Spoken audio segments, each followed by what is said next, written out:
Capítulo 12. Los papeles de Jesús y del Espíritu Santo, segunda parte. El mirar al ego, traer la oscuridad a la luz. Introducción. ¿Cuál es entonces la protección contra el especialismo espiritual que se infiltra y levanta su horrible, aunque a menudo sutil cabeza?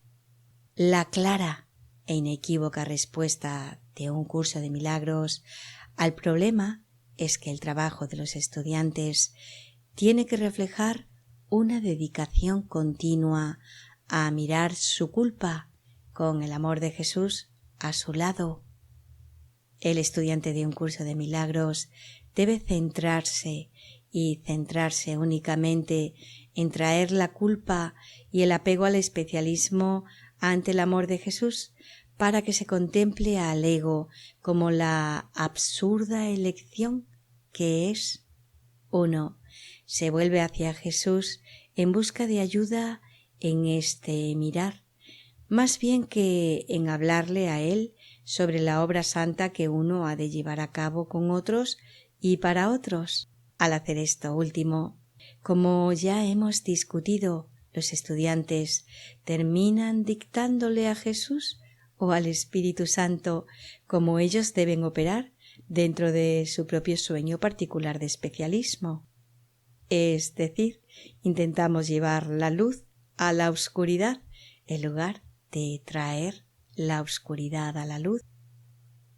Pasamos ahora a examinar el verdadero papel de Jesús o del Espíritu Santo en la vida espiritual de uno y específicamente cómo se debe entender este papel al seguir el camino espiritual de un curso de milagros. Comenzamos nuestra discusión con Helen Schucman, la escriba del curso, y su relación con Jesús. La relación de Helen Schucman con Jesús les provee a todos los estudiantes de un curso de milagros un instructivo ejemplo de las formas de pensar en cuanto a la mentalidad correcta y la mentalidad errada. En esta primera sección contemplamos a Helen en su función como la escriba de un curso de milagros y nos centramos en su experiencia de Jesús. Nuestro punto de partida no es tanto las experiencias específicas que Helen tuvo de Jesús, sino más bien el significado de estas experiencias, es decir, el contenido más que la forma. Esto ayudará a los estudiantes del curso a entender con mayor profundidad la verdadera naturaleza de la escritura de un curso de milagros. Aproximadamente un año después de que se publicase el curso, una mujer obviamente sincera se acercó a Helen y le preguntó cómo pudo haber sido posible que Jesús escribiese un curso de milagros, puesto que Jesús no sabía inglés. Si bien, por una parte, la pregunta podría parecer simplista, por otra parte, la pregunta de la mujer nos ayuda a enfocar la indagación hacia el papel que Jesús realmente desempeñó en la escritura de un curso de milagros. De un primer vistazo, y como generalmente se narra la historia sobre la escritura, parecería como si la persona de Jesús hubiese estado dentro de la mente de Helen con un micrófono, dictándole palabra por palabra, en inglés, claro, los 3 libros del curso. Ciertamente debe recordarse que en un nivel este proceso de dictado interno fue la experiencia de Helen, aunque sin el micrófono.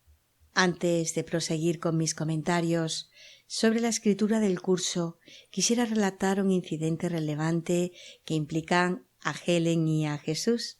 Este incidente, tal vez más que ningún otro, ilustra los 2 niveles con los cuales uno puede describir una relación con Jesús: la apariencia y la realidad, la experiencia y la verdad, la forma y el contenido. Así, Una tarde durante un viaje a San Francisco en el verano de 1975, Helen y yo visitamos una hermosa capilla que había sido construida por el hermano de una hermana de Mary Knoll, quien era una querida amiga nuestra. Mientras Helen y yo estábamos sentados silenciosamente preparándonos para orar a Jesús, una pestaña le cayó dentro del ojo a Helen. Ella me relató cómo esto no era una experiencia fuera de lo común para ella, puesto que sus pestañas eran largas y con frecuencia le caían dentro de los ojos. Sin embargo, continuó ella, esto jamás presentaba un problema para ella porque Jesús siempre le sacaba las pestañas. Helen me describió entonces cómo ella solía cerrar los ojos y orarle a Jesús, y cuando los abría, la pestaña siempre estaba fuera. Y así, sentados en la capilla, procedimos a cerrar los ojos y a orar juntos. Efectivamente, momentos después, ahí estaba la pestaña, clara como la luz del día, posada cómodamente en la mejilla de Helen. Claramente, la experiencia de Helen era que Jesús le sacaba la pestaña del ojo, pero esto no tiene sentido, a menos que uno esté preparado para creer que el Jesús no físico literalmente le extraía la muy tangible pestaña del ojo a Helen con su dedo. Lo que yo creo que pasaba en realidad con la pestaña es lo que sigue. Considera nuevamente que Jesús literalmente no hace nada. Él permanece como una presencia abstracta de amor en nuestras mentes, análoga al faro cuya luz simplemente resplandece en la noche oscura. Aquellos barcos que se encuentran extraviados en el mar perciben la luz y navegan hacia ella. El faro en sí no los llama activamente a ellos, sino que su pasiva, aunque constante presencia, les recuerda dónde radica en verdad la seguridad del barco. De igual manera, la pasiva, aunque constante presencia de Jesús y del Espíritu Santo sirve como un recordatorio de que nuestra seguridad radica en dirigirnos hacia su luz, que está en la mente, no en los turbulentos mares del sistema de pensamiento del ego. Tal como lo comenté, en ausencia de la felicidad, Helen pasó una vida intentando huir de Jesús, constantemente rechazando su luz y utilizando la oscuridad de las inquietudes y juicios de su ego como escondite de su verdad. Es por eso, por lo que al comienzo del dictado Jesús le dijo, en lo que se refiere a las dos etapas que integran el escapar de la oscuridad.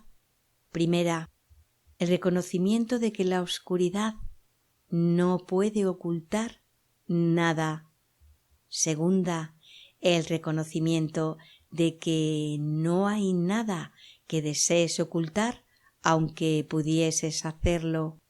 Una de las formas en que Helen expresaba este huir de Jesús era mediante el ataque a sus ojos. La visión siempre ha sido un símbolo importante en los sistemas de pensamiento espirituales y un curso de milagros no es la excepción. Por lo tanto, sería lógico que el ego de Helen atacase sus ojos como símbolo de los intentos de ella de no ver la verdad que Jesús le estaba enseñando. De hecho, mientras Helen estaba tomando el curso, pasó por un periodo en que estaba segura de estar perdiendo la vista. Paralizada de pánico, se recluyó en el Eye Institute, que era parte del Columbia Presbyterian Medical Center en Nueva York, donde trabajaba, pero fue dada de alta después de un par de días cuando todas las pruebas resultaron negativas. Poco tiempo después se restableció su vista. Además, por muchos años Helen estuvo cavilando, entrecomilladamente, en desarrollar un desprendimiento de retina, puesto que su miedo de esto era tan sumamente grande. El miedo a algo siempre refleja la atracción subyacente del ego por ello, y ciertamente, casi al final de su vida, Helen finalmente logró un desprendimiento de retina. Otro ejemplo de la resistencia de Helen a compartir la visión de Jesús vino en el contexto de una serie de esfuerzos que él le pidió a ella que hiciese para mirarlo a él en la cruz, presuntamente para que ella pudiese ver que él no estaba sufriendo. Con frecuencia yo trataba de ayudar a Helen en esto, orando con ella al tiempo que ella miraba una imagen del crucifijo, pero ella siempre, sin ningún control aparente del cambio, movía a Jesús hacia el lado izquierdo inferior, a su campo visual, con lo cual evitaba tener que mirarlo de frente. Por consiguiente, no pudo nunca verlo como él se lo pedía, en un nivel con el cual ella no tenía contacto alguno. Ella tomaba la decisión de separarse del amor de él y, por consiguiente, apartarse de la visión de Cristo, que es la meta del curso. En este caso, la pestaña en el ojo era el efecto inevitable de la causa, es decir, la decisión de Helen de separarse del amor de Jesús. Cuando ella decidía permitirle a Jesús que la ayudase con su pestaña, estaba reflejando en este nivel corporal la decisión que tomaba en su mente de acercarse más a él y unirse a su amor.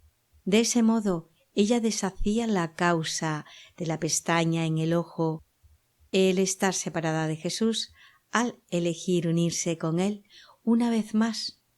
En este punto, con la causa deshecha, el efecto se deshacía también, y así la pestaña terminaba en la mejilla de Helen. El punto en todo esto es que Jesús en realidad no hacía nada. Helen hacía todo el trabajo, primero al alejarse de Jesús, lo cual la conducía simbólicamente a ponerse una pestaña dentro del ojo, y luego al retornar a él, lo cual la conducía simbólicamente a sacarse la pestaña del ojo. Mas su experiencia, similar a nuestra experiencia de la salida y puesta del sol, era que Jesús la ayudaba. Retomando de nuevo nuestra discusión de Helen y su labor como escriba de un curso de milagros, y recordando una discusión similar en el capítulo 6, podemos ver que si bien su experiencia muy definitivamente era de Jesús, una persona externa a ella, quien se relacionaba con ella y le dictaba a ella, en verdad, la realidad era muy diferente. Helen fue capaz de retornar su mente a esa memoria del amor de Dios, su verdadera identidad, simbolizada por ella como Jesús. Al unirse con él, se unía con el amor. Esa unión no tiene forma o concreción, pues el amor, como hemos visto, es abstracto y está más allá de todas las divisiones del ego. Este amor, del cual Jesús era la manifestación, fluía a través de la mente separada que conocemos como Helen, y se presentó ante el mundo como los 3 libros que actualmente conocemos como un curso de milagros. Por lo tanto, fue la mente de Helen la que le dio forma al curso. El contenido vino de fuera de la mentalidad del ego o mentalidad errada de ella, de un amor que no obstante está dentro de su mente correcta, como ciertamente está en todos nosotros. Helen era norteamericana y obviamente hablaba inglés, el idioma y lenguaje del curso. Era una psicóloga freudiana y educadora, y el curso contiene un sofisticado estudio psicodinámico del ego, el cual se presenta dentro de un formato curricular, texto, libro de ejercicios para estudiantes y un manual para el maestro. Su meta, además, es que aprendamos de nuestro maestro interior, el Espíritu Santo, de modo que podamos convertirnos en maestros de Dios.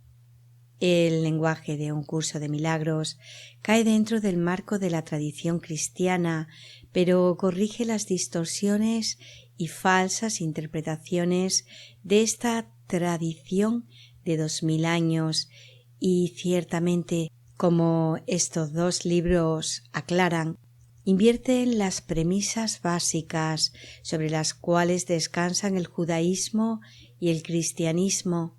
Además, el curso contiene más de 800 citas y alusiones bíblicas.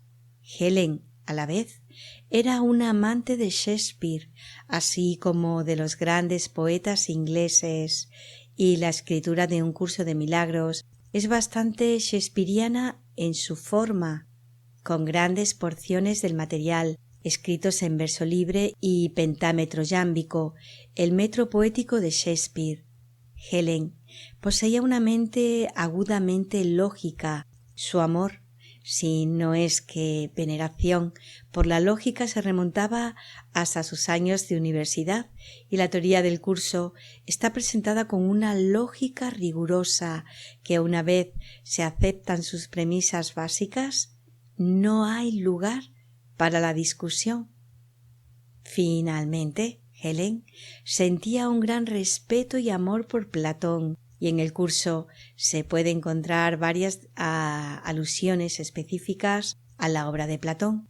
La única aparente excepción a esta lista, en términos de las características formales del curso, es el fuerte tema gnóstico que se encuentra a lo largo del material. Ella no tenía conocimiento consciente de este importante movimiento filosófico y religioso. Sin embargo, puesto que los platónicos figuraban entre los principales maestros gnósticos y el gnosticismo platónico se refleja en muchas de las enseñanzas del curso. Por lo tanto, para plantear el punto nuevamente, Helen fue responsable de la forma específica del curso. El amor abstracto de Jesús, la fuente del curso, fue responsable del contenido. A la pregunta formulada por un grupo de un curso de milagros que visitamos una vez, Helen le contestó que naturalmente un curso de milagros era psicológico y estaba presentado como un currículum, puesto que ella era psicóloga y educadora. Posteriormente, yo le recordé a ella, sin embargo, que ella se había convertido en psicóloga y maestra debido a una decisión que había tomado previo a y en un nivel diferente de su existencia consciente como Helen Schucman. Esto era similar al hecho de que las tres personas más cercanas al curso, Helen, William Tedford y yo, todos teníamos doctorados en psicología clínica. Un curso de milagros enseña que el tiempo no es lineal y las decisiones se toman en el nivel de la mente, fuera del tiempo y del espacio, independientes del cerebro y del cuerpo con los cuales nos identificamos. Por consiguiente, nuestras decisiones de convertirnos en psicólogos y el que Helen se convirtiese en educadora también difícilmente fueron accidentales o producto de la buena suerte o casualidad. La vida profesional de Helen como psicóloga y maestra era necesaria para que su cerebro pudiese aceptar las enseñanzas del curso en esa forma. La dificultad en entender este fenómeno intemporal procede de nuestros cerebros linealmente programados, los cuales no pueden ir más allá de su propia programación temporal y, por consiguiente, no pueden entender la no linealidad de la mente. La experiencia de Helen, como hemos visto, fue de que Jesús utilizó sus talentos y habilidades particulares, tal y como lo experimentaba, ayudándole a resolver sus problemas específicos. En efecto, en el dictado original, omitido en el curso publicado, Jesús le dijo a Helen lo siguiente: «Tienes que haber notado cuán a menudo he utilizado tus propias ideas para ayudarte a ti. Por lo tanto, ahora podemos entender mejor, en un nivel más sofisticado, la verdadera naturaleza de la relación de Helen con Jesús, una presencia abstracta y no específica. Jesús permanece como un pensamiento de perfecto amor dentro de las mentes correctas de todas las personas que aún creen en la realidad del sueño. El pensamiento que nosotros conocemos como Helen se reunió al pensamiento que conocemos como Jesús. Dentro del sueño del mundo, esta unión de amor se manifestó como un curso de milagros. Ahora podemos entender también la motivación detrás del suplemento del canto de oración y el mensaje más personal que lo procedió. Al centrarse en lo específico de las preocupaciones de su ego, Helen podía virtualmente enterrar el amor de su ser. El milagro de este amor abstracto era sacrificado por la magia contenida en exigir respuestas específicas para sus preguntas específicas. Así, al principio, en los peldaños más bajos de la escalera de la oración, el pedir cosas específicas puede representar nuestros intentos de unirnos con Jesús en una forma aceptable que minimizaría nuestro miedo de unirnos con su amor. Sin embargo, es una fácil tentación el ser seducido por el especialismo de las respuestas y evitar de esta forma la verdadera respuesta. El ayudarla a pasar más allá de esta tentación, repito, era el propósito del mensaje de Jesús para Helen. Siempre es beneficioso para replantear este importante punto una vez más todavía, que se nos recuerda la diferencia entre símbolo y realidad, apariencia y verdad. Las formas específicas del mundo solo tienen significado en la medida en que nos ayuden a pasar más allá de las mismas hacia el contenido abstracto del amor de Dios, que es nuestro único deseo y objetivo. Y aprovecho de forma personal que con esta lectura de la relación de Helen Schucman con Jesús, a agradecer el gran trabajo que hizo Helen en beneficio de toda la humanidad. Así que muchas gracias, Helen.